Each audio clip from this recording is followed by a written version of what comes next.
Hello friends, welcome to my channel Bannu Venugopal. ఇదైతే దోసకాయ పచ్చడి అండి. దోసకాయ అంటే తినే దోసకాయ, కుకుంబర్.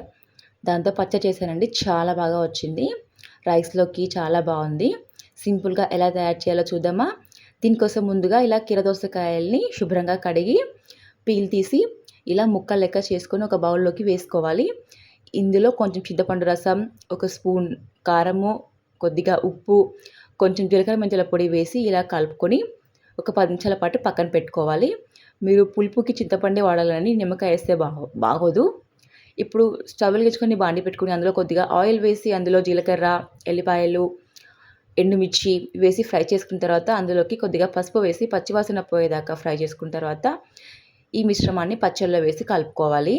అంతేనండి, ఎంతో టేస్టీగా ఉండే కుకుంబర్ చట్నీ రెడీ అయిపోయింది. ఇది రైస్లోకి చాలా బాగుంది. నచ్చితే లైక్ చేయండి, షేర్ చేయండి. మీ అమృత హస్తాలతో సబ్స్క్రైబ్ చేయడం మాత్రం మర్చిపోకండి. Thanks for watching.